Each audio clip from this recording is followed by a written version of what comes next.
Mesdames et messieurs, bonsoir et bienvenue dans l'invité de la rédaction. Les transferts de fonds effectués par les Marocains résidant à l'étranger sont en hausse. Ils ont augmenté de 259 millions de dirhams depuis le début de l'année et ont atteint près de 18 milliards de dirhams à fin février. Au niveau des investissements, la dynamique est également positive. Le flux net des investissements directs étrangers s'est élevé à 4,4 milliards de dirhams, un chiffre en progression de près de 25% par rapport à la même période l'année dernière. Quant aux recettes des investissements directs étrangers, elles ont augmenté de 17,5%. Les IDE et les transferts de fonds des MRE suivent donc une tendance à la hausse. Comment cela impacte-t-il l'économie nationale? Comment renforcer ces investissements étrangers? On en parle ce soir avec Abdellatif Komat. Vous êtes doyen de la faculté des sciences économiques, juridiques et sociales de l'université Hassan II de Casablanca. Bonsoir. Bonsoir, merci pour l'invitation.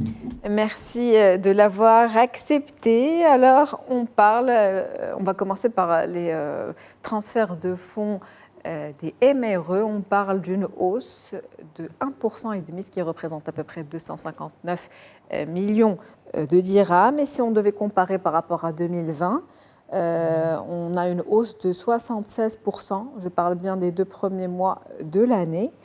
Qu'est-ce qu'on peut dire de cette dynamique et qu'est-ce qui explique cette hausse?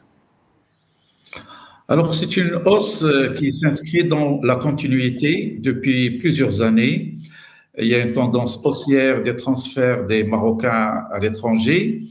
Alors, bien sûr, cela s'est manifesté d'une manière plus cruciale les 3-4 dernières années. Donc, on a vu un saut très qualitatif à l'occasion de la crise du Covid, où contrairement en fait à tout ce qui a été pressenti ou prévu, notamment par même la Banque centrale, par la loi de finances à l'époque, qui avait prévu une baisse des transferts à cause notamment des difficultés financières des pays émetteurs. Ils étaient en crise. Contrairement à cela, les transferts ont connu une hausse. Et puis, ça s'est poursuivi entre 2021-22, 22-23, pour que de 2023 à 2022, il y a eu une augmentation de 4,4%, qui place le Maroc comme le deuxième pays au niveau de la région MENA, au niveau du flux de transferts, également le troisième pays au niveau de l'Afrique. Je rappelle qu'en Afrique, il y a le Nigeria, l'Égypte et puis le Maroc. Et puis au niveau de la région MENA, c'est l'Égypte et puis le Maroc. Et donc, le Maroc, aujourd'hui, est pratiquement parmi les pays les plus receveurs des transferts de ses ressortissants à l'étranger. Et bien sûr, cela a d'explications. Bien sûr, il y a des liens, très forts des Marocains résidant à l'étranger avec leur pays d'origine. Bien sûr, il y a les liens familiaux. On connaît très bien, la solidité du socle social entre les Marocains d'une manière générale et entre les Marocains et bien sûr ceux qui sont à l'étranger, et cela s'est manifesté d'une manière très, très visible lors des difficultés, notamment la crise du Covid, la crise du tremblement de terre, où il y a eu un élan de solidarité qui a été exemplaire et qui a été salué par le monde entier.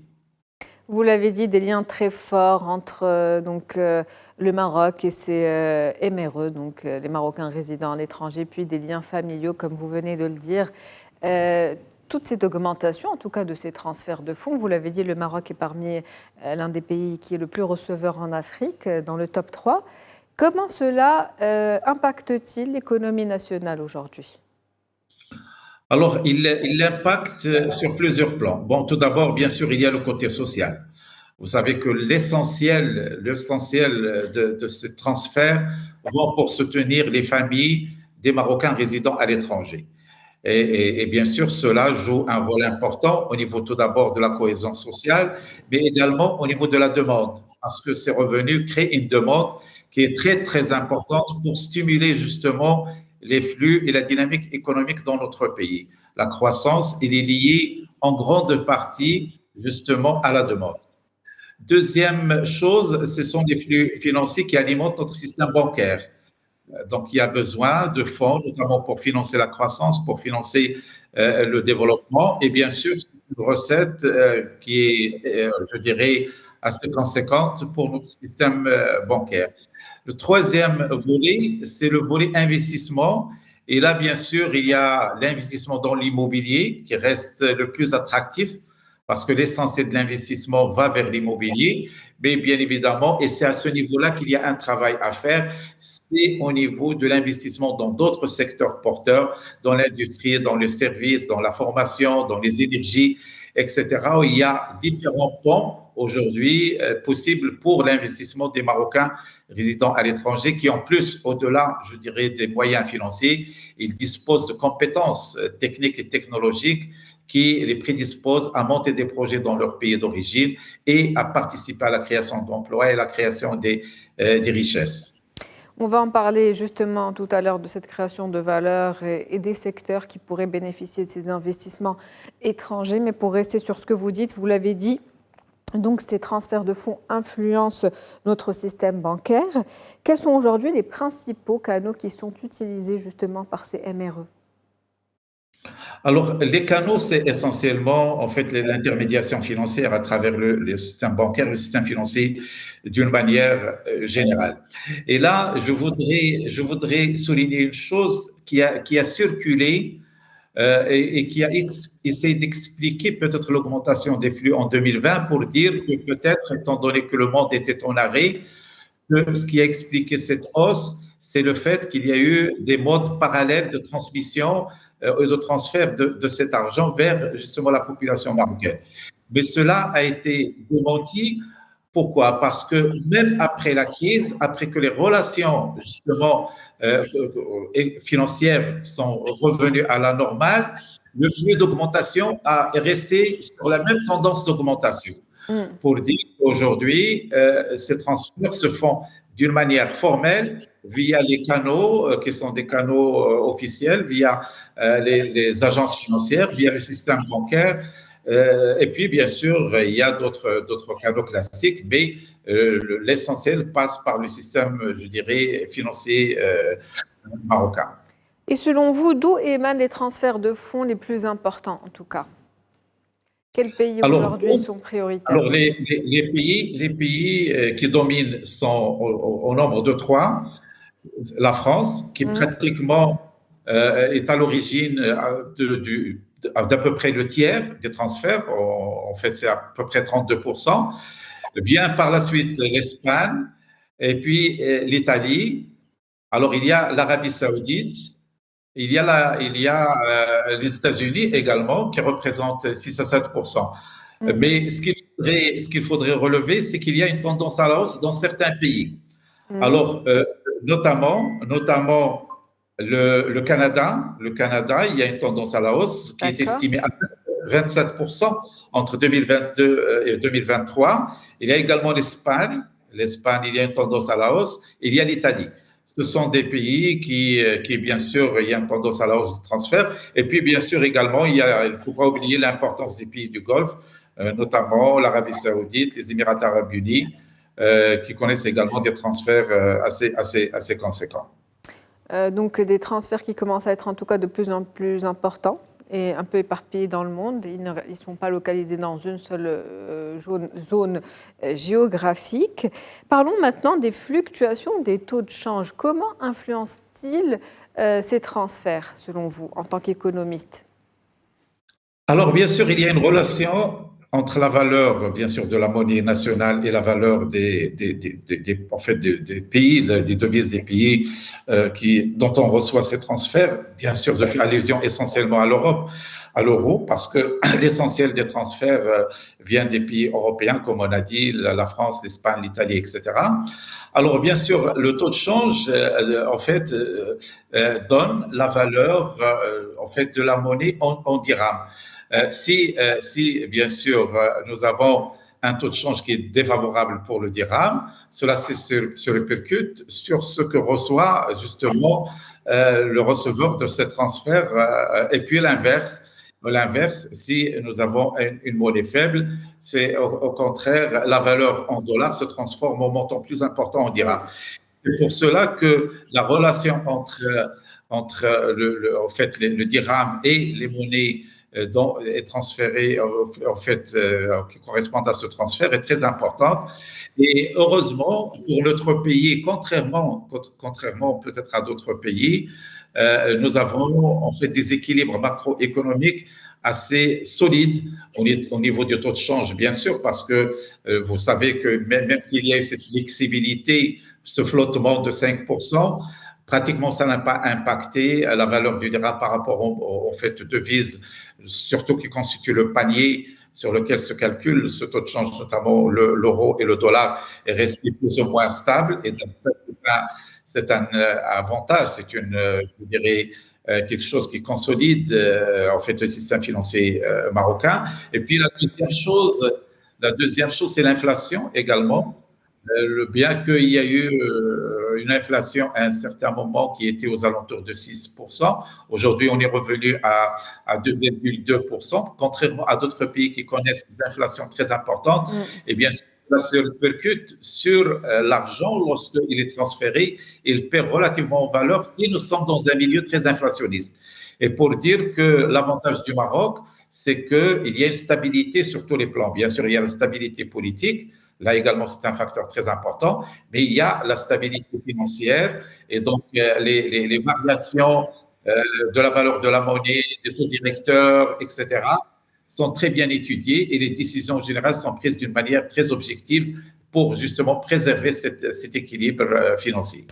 Une stabilisation donc financière, une inflation, comme vous le dites, maîtrisée. Qu'est-ce que cela révèle aujourd'hui de nos réserves en devises? Comment se portent-elles au Maroc? Alors, ils se portent très bien. En fait, nous avons des réserves qui correspondent à peu près à 6 mois d'importation. Et donc, c'est la norme, c'est ce qui est demandé, c'est le standard international. Et donc, là également, ça fait partie des indicateurs des équilibres macroéconomiques, des équilibres financiers dans notre pays. On parle bien sûr de l'inflation, on parle des réserves de change, on parle des balances des paiements. Sur tous ces plans-là, bien qu'on a été traversé par une période difficile, mais les choses se stabilisent.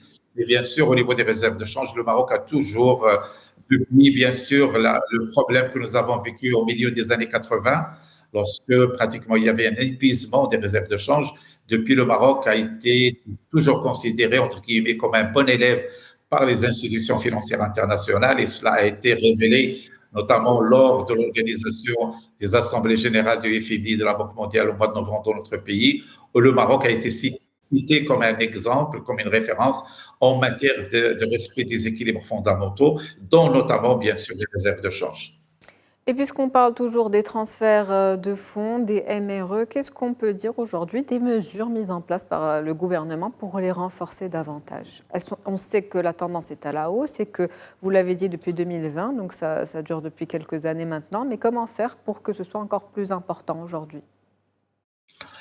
Alors, bien sûr, au-delà de ce que peut faire le gouvernement, bien sûr, il y a ce lien très fort entre, en fait, les Marocains du monde et leur pays d'origine. Ça, c'est une constante, mais qu'il faut bien sûr entretenir, qu'il faut développer, qu'il faut fructifier par des mesures objectives. Et sur ce plan-là, bien sûr, il y a de la communication. Il faut communiquer, notamment sur les possibilités d'investissement au-delà des transferts sociaux.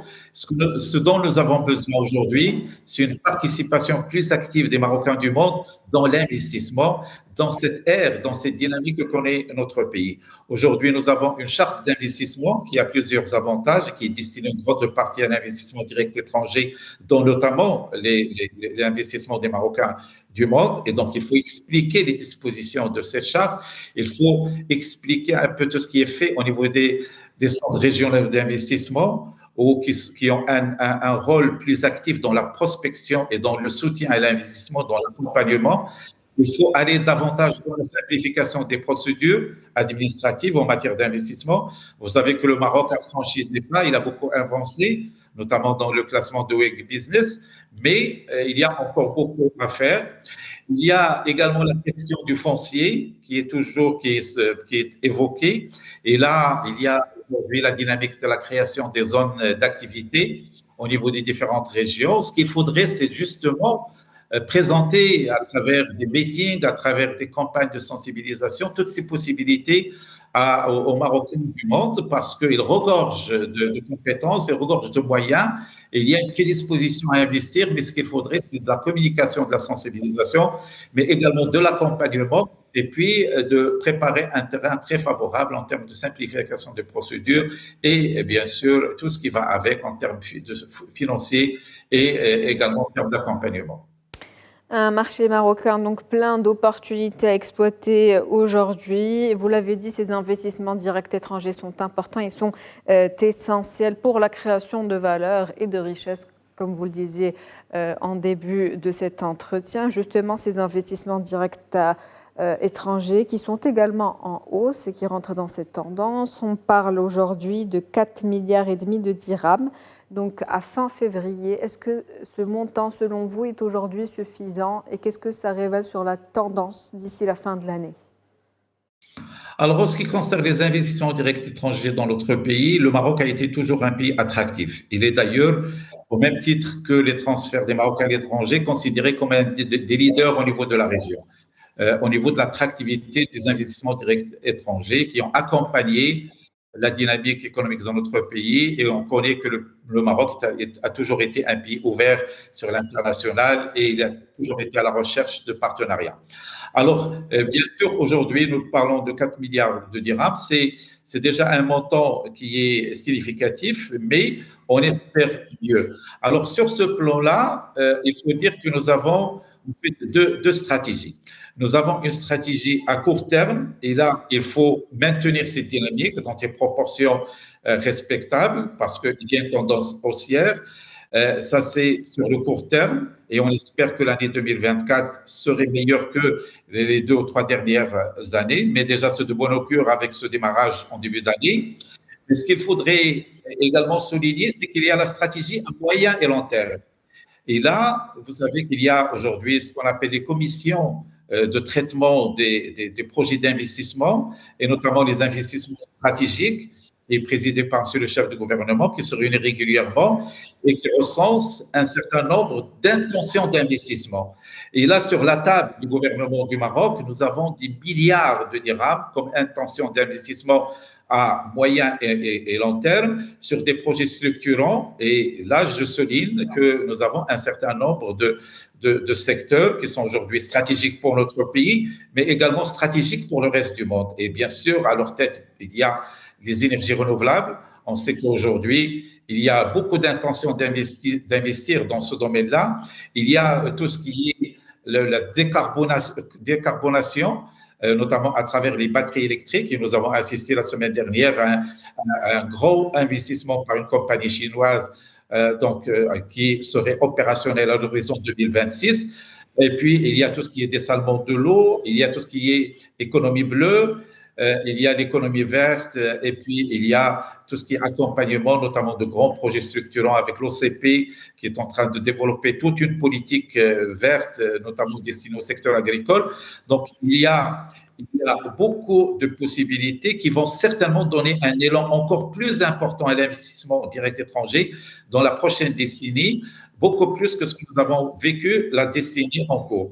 Et donc, on reste très positif et très enthousiaste pour ce qui va venir parce qu'il y a aujourd'hui un environnement de plus en plus favorable avec une infrastructure qui est en train d'être parachevée, avec bien sûr surtout le projet de la Coupe du Monde qui aujourd'hui déjà, on a vu l'Espagne a mis un montant très important comme intention d'investir à l'horizon 2030. On a vu qui a commencé à bouger sur ce plan-là. Il y a également une disposition d'investissement de la France. Il y a également d'autres pays. On a vu la visite de Sa Majesté aux Émirats arabes unis, et ce qui a donné lieu comme projet d'investissement lourd sur les prochaines années, avec pratiquement un partenariat qui a été qualifié de hautement stratégique.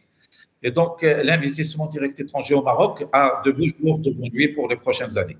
De bonnes augures donc pour l'investissement étranger au Maroc. Vous parlez d'un élan à venir beaucoup plus important, une intention d'investissement à moyen et long terme dans plusieurs secteurs que vous avez évoqués, dont les énergies renouvelables, la décarbonation, le dessalement de l'eau. Pour reprendre vos propos, l'économie bleue et verte et puis des projets aujourd'hui en relation avec tout ce qui se fait à l'OCP. Mais si on devait parler des secteurs qui ont déjà attiré des investissements, donc les 2-3 dernières années, et en début de ces 2 mois, lesquels seraient-ils ceux où on investit le plus et qui sont le plus attractifs aujourd'hui pour les étrangers? Alors, je dirais qu'il y a trois catégories de secteurs. On peut parler des secteurs classiques qui sont en train d'être régénérés.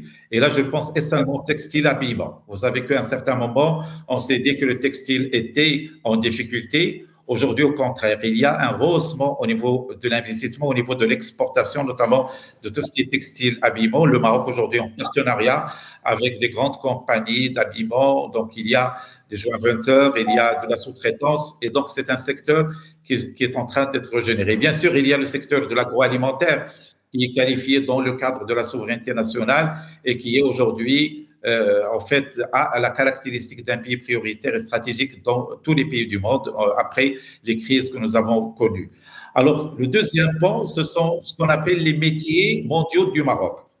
Alors, bien sûr, on pense essentiellement à l'automobile, à l'aéronautique et à l'industrie électrique et électronique. Alors, ces secteurs-là ont connu un élan ces dernières années, mais cet élan est en train d'être consolidé. On a vu les exportations, notamment du secteur automobile, qui connaissent une croissance vertigineuse ces derniers mois. Et donc, ce sont des secteurs qui vont continuer leur élan. Alors, la troisième catégorie, c'est ce que j'ai qualifié tout à l'heure comme des nouveaux secteurs stratégiques. Alors là, le Maroc intègre bien sûr la question de l'eau, par exemple, qui est une question fondamentale. On connaît le stress hydrique et tout ce qui se fait en termes de protection de l'eau, mais également tout ce qui correspond à la gestion de l'eau et qui requiert un investissement en termes d'infrastructure. Et donc là également, c'est très important en termes d'investissement. Il y a bien sûr l'énergie renouvelable, de l'hydrogène vert. Là, ce sont des secteurs qui vont commencer à donner leurs fruits, je dirais, d'une manière imminente, parce que l'investissement a déjà commencé, la préparation de l'environnement a déjà commencé. Vous savez que il y a quelques jours, le Maroc a présenté ce qu'on a appelé l'offre du Maroc en hydrogène, avec l'offre le Maroc en termes fonciers, en termes de facilités financières, en termes de procédures administratives. Et puis, on a même recensé une centaine d'offres d'investissement qui sont sur la table aujourd'hui, qui pourraient se transformer en véritables projets entrepreneuriaux. Et bien sûr, il y a tout ce qui est développement durable.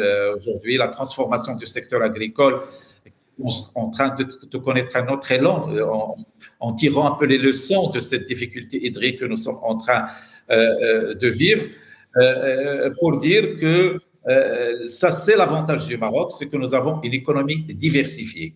Nous avons une économie qui ne dépend pas d'un seul secteur, comme peut-être le cas dans d'autres pays. Et ça, c'est un avantage. Et les possibilités, ils sont énormes, ils sont diversifiés. Et puis, ils s'intègrent avec un écosystème, avec un environnement qui essaye de préparer le terrain pour que l'élan de l'investissement prenne beaucoup plus d'ampleur dans les prochaines années. Absolument. Donc, une économie aujourd'hui diversifiée, comme vous l'avez dit, plusieurs secteurs déjà existants qui ont été consolidés, plusieurs opportunités à l'avenir pour de nouveaux secteurs. C'est sur ces derniers mots d'ailleurs qu'on va terminer cet entretien parce qu'on arrive déjà au terme de l'entretien. Rappelons donc que ces investissements directs étrangers, ces transferts de fonds des MRE contribuent aujourd'hui à l'équilibre global financier du Maroc. Et c'est sur ces derniers mots qu'on termine cet entretien. Merci à vous, Abdellah Telkomat. C'était un plaisir de vous avoir. Merci pour toutes ces précisions. Je rappelle que vous êtes doyen de la faculté des sciences économiques, juridiques et sociales à l'Université Hassan II de Casablanca. Merci à vous. À la prochaine. Merci, à la prochaine. Toujours un plaisir d'ailleurs de vous avoir avec nous. C'est la fin d'invité de la rédaction pour ce soir. On se retrouve demain avec un nouvel invité. Très bonne soirée.